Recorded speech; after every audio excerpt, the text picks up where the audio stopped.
Hey YouTube, just want to give you a little bit of information here about the hurricane season and how they form, and just a little bit of information that will be important in the coming month or two, because if one comes up through the Gulf area, it's going to get real bad for those guys and really for all of us. But alright, here, when is hurricane season? Once May rolls around, low rates beckon at resorts in the Caribbean and on the Mexico's Caribbean coast. Yet every few years, one of these popular spots is pummeled by a tropical storm. Florida, too, is vulnerable on the Gulf Coast, on the Atlantic Coast, in the Keys in the south, even tourist powerhouse Orlando in the middle of the state gets an occasional blast. Officially, the Atlantic hurricane season is from the 1st of June to the 30th of November, but as the Atlantic Oceanographic and Meteorological Laboratory notes, there is nothing magical in these dates, and hurricanes have occurred outside of these 6 months. But these dates were selected to encompass over 97% of tropical activity. So we've only had, Hurricane Alex and Tropical Storm Bonnie, which I think Tropical Storm Bonnie was a complete hoax I think they were trying to evacuate some areas in the Gulf, but I don't think it worked out in their plan. There was a lot of fake radar graphs put up. There was no storm shown around Bonnie. There was hardly any clouds, no rain, and then the next day there's just all these clouds just out of nowhere, just came out of nowhere and just formed, and I don't know, it's just kind of weird. But let me finish reading this. Let's see, where was I? When is the hurricane season most active? Again, according to the AOML, there's a very peak season from August to October, with 78% of tropical storm days, 87% of the minor hurricane days, and 96% of the major hurricane days. And within this peak hurricane season, early to mid-September is the pinnacle. Of course, Mother Nature isn't reading any calendars, and every once in a while the tropical cyclone hits out of season, usually in May or December, or late in the season. Hurricane Wilma, for instance, battered Cancun and the Riviera Maya on October 21st and 22nd, 2005.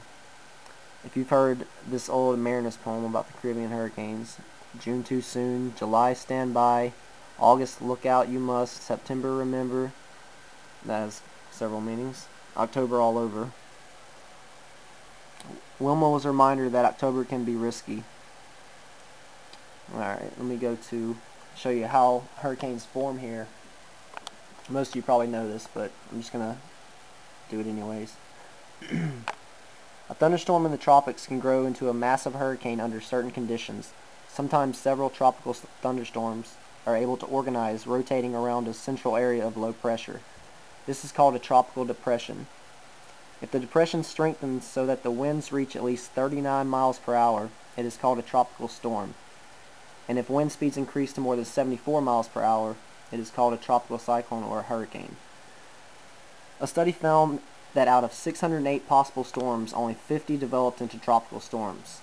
So that's good for the Gulf area. That's about a twelfth of them, just under a twelfth of them. A storm will strengthen if there's a supply of warm, moist air to feed it. Warm, moist air is found above warm tropical ocean waters.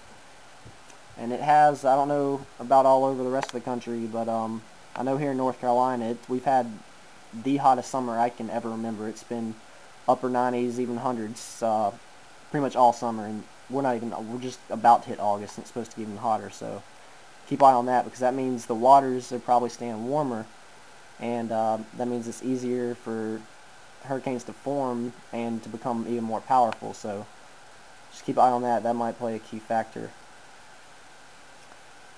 Once they form, hurricanes take energy from warm ocean water to become stronger. While a hurricane is over warm water, it will continue to grow. A hurricane dies when it moves away from the tropics. When a hurricane moves into higher latitudes, where there is cooler ocean water, it loses its power. There is no longer a supply of warm, moist air near the ocean surface to feed the storm, so it shrinks. It will also weaken if it travels over land. The rotation of the storm is due to the Coriolis effect, a product of the Earth's rotation. This causes the air being drawn into the central low pressure to curve. The incoming air must go somewhere, so it rises as it rotates. The rising air, which is saturated with water, cools and condenses, forming clouds. Hurricanes do not occur within 300 miles or 500 kilometers of the equator because there is no Coriolis effect at the equator. Alright, and this last little page, let me go back to this one, show you this picture here if you can see it. See, number one, warm ocean water, it has to be more than 80 degrees Fahrenheit, provides energy for the hurricane and causes more evaporation, making humid air and clouds. Number two, winds coming together force air upwards. Number three, winds flow outward above the storm, allowing the air below to rise. Number four, humid air rising makes the clouds of the storm. Number five, light winds outside the hurricane steer it and let it grow. So that's just how they work, how they form.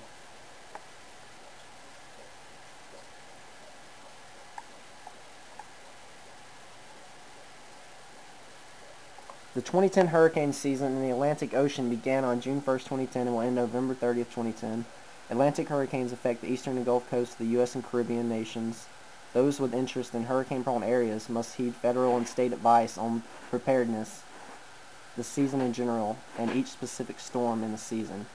Yeah, I advise you guys to not trust just about anything the government, especially the federal government, tells you.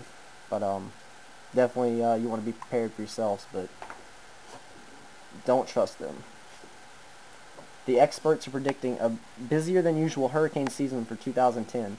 These early forecasts, however, will likely be modified depending on the evolving climatic conditions. If the early forecasts prove to be accurate, the 2010 hurricane season will stand in sharp contrast to the relatively mild 2009 season. Special concerns in 2010 are whether a hurricane will hit the already devastated island of Haiti, and how a hurricane in the Gulf of Mexico would affect the giant oil slick. Yeah, what giant oil slick? All I see is red stuff, red goo. The giant oil slick created by the explosion on the BP offshore drilling platform. Another question is whether a hurricane will come ashore in the Louisiana, Mississippi, and Alabama coastal areas, some of which have not yet recovered from 2005's Hurricane Katrina. That's just a little bit of information on some hurricanes, but it's already been predicted to be one of the busier than normal seasons, and it's, like I said, here in North Carolina, it's so hot, it's just going to add to the problem. I think it's due to the increased solar activity from the sun.